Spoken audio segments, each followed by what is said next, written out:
Hey everyone, welcome back. So, in our past videos, we've covered a lot of the big name universities. NTU, NCKU, the ones everyone talks about. But what happens when you look just past the top of the charts? Well, today we're doing a deep dive into a university with a really unique profile, National Chung Chung University, or CCU. And this brings us to a really important question, right? Once you get past those top-ranked, super popular schools, how do you even begin to choose? Making a smart decision is all about understanding a university's specific identity, its unique strengths, and yeah, its challenges too. So let's unpack exactly what that looks like for CCU. Here's how we're going to break it all down.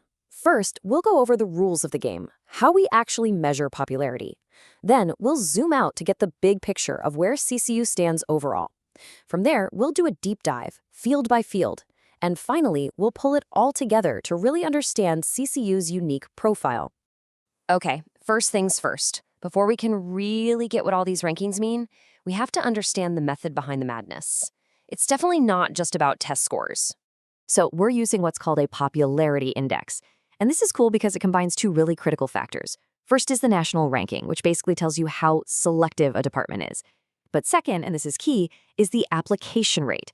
In other words, what percentage of students who are qualified to get in actually want to go there? Looking at both gives us a much richer, more balanced picture of what true popularity looks like.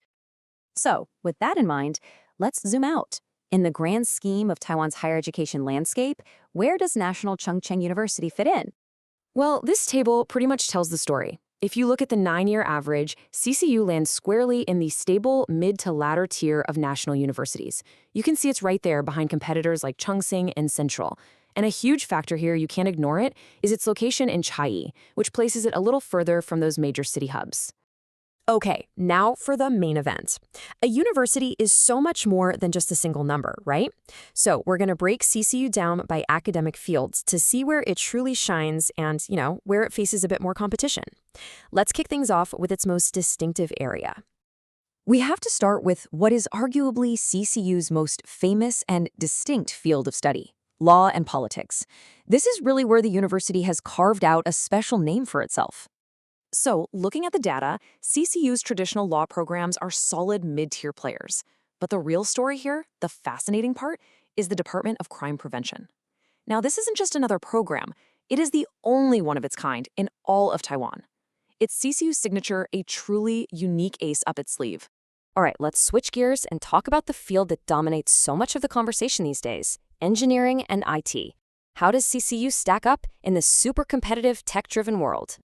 As you can see, CCU's engineering departments are definitely getting a boost from the tech boom, right?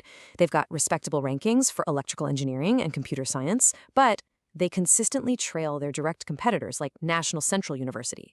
This tells us that while CCU is riding the wave, it kind of struggles with a brand effect strong enough to really pull ahead in this incredibly tough field. Next up, let's talk about what has traditionally been a go-to choice for students everywhere, business and management. Let's see how CCU's departments in this area are holding up. Oof, the numbers here show a pretty tough reality. CCU's business programs are sitting in that mid to latter tier, and they're really feeling the pressure from a nationwide decline in this field's popularity. When you compare them to peer schools like NCU, they're generally less competitive, which just goes to show how deeply a national trend like this can hit a university like CCU. All right, now let's group some of the foundational academic areas together. How does CCU perform in humanities, social sciences, and the basic sciences? Well, it's a bit of a mixed bag. The real standout here is history. That's a relative point of strength for CCU's humanities. Other departments like Chinese and politics are solid, but they do trail the big leaders. And then you have areas like foreign languages and psychology, which reflect that broader national decline we've talked about, probably made a bit tougher by CCU's location. We also see some very specialized programs like labor relations, which are really unique, but, they appeal to a smaller group of students. This side really captures the different currents pulling the university in opposite directions. On one side, you've got engineering departments rising, just powered by that massive tech boom. But on the other, the decline in humanities is pretty sharp. And this is so interesting. Even CCU's most unique program, crime prevention, shows a slight decline. This could be a signal of a shift in how students think about public sector careers, a really important trend to keep an eye on.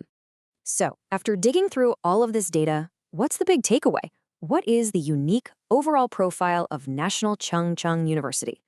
It really boils down to 4 key factors. First, its geography is a real disadvantage when it comes to internships and connecting with big companies. Second, it has definite strengths, but they're in very niche areas, not in a mainstream field like medicine that can lift a whole university's reputation. Third, it's really exposed to national trends, especially the decline of humanities. And finally, its core appeal in law is directly tied to how attractive civil service jobs are at any given moment. You know, the source material for this analysis really said it best with this quote. CCU doesn't lack strengths, its strengths are just too niche and not in the mainstream popular fields. That pretty much sums it up perfectly. It's not a university without strong points. The challenge is that its strengths are highly specialized and exist outside of today's biggest, most in-demand academic fields. And that leaves us with one last question. And this one's for you to think about. When it comes to your own education, your own future, what's the smarter bet? Is it chasing that mainstream hit that everybody wants?